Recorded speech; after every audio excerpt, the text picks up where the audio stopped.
So how's that Disney Plus subscription treating you? Are you feeling like you might need something different to watch yet? A little break from the Disney stuff? Or maybe you never pulled the trigger because you knew another streaming service was coming and you wanted to save your pennies. Well, whatever your situation, HBO Max is here. And whether you are already an HBO subscriber or are just thinking about becoming one, there's a few things you should know about this new streaming service.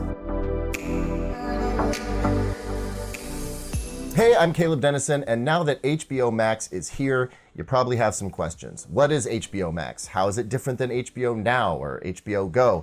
And if you already subscribe, will you get it for free? And how do you access it? I've got all the answers coming up. First, let's start with what HBO Max is and what you get with it. HBO Max is a new streaming service that will offer up everything you can watch on HBO, your Westworld, Game of Thrones, all the good original stuff dating back to Oz and The Sopranos, along with hit movies in constant rotation, and other specials.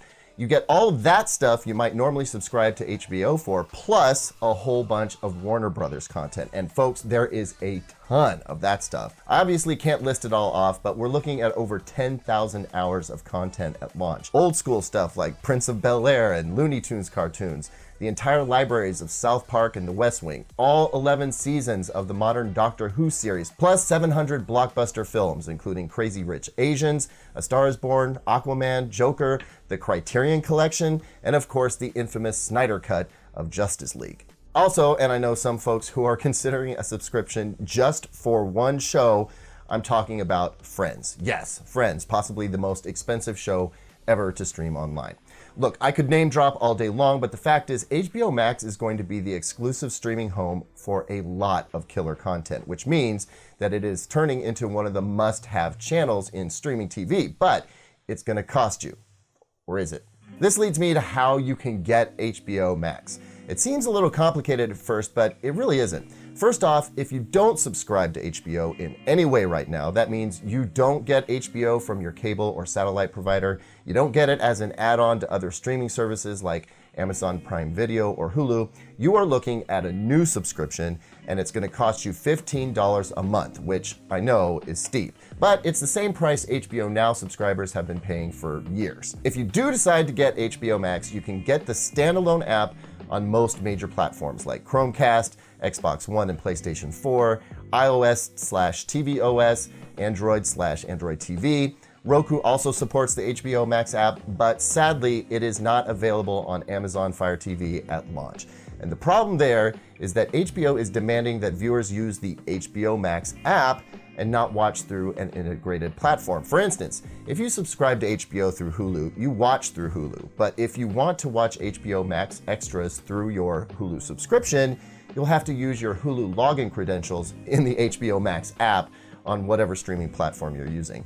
Right now, the only TV-specific partner is Samsung. So if you have a Samsung Smart TV dating back to about 2016, you'll be able to get the app right on your TV.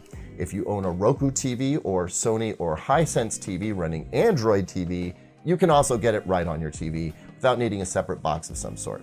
Otherwise, you will have to wait a few months before the app is available on your smart TV platform. So that covers new subscribers. But what if you already subscribe to HBO in some way? Well, chances are you are going to get HBO Max for no additional cost. HBO Now subscribers, you will simply get access to HBO Max for no added charge. No matter how you get your HBO Now access, you'll keep paying your subscription, and now you'll get all the added goodies included in HBO Max.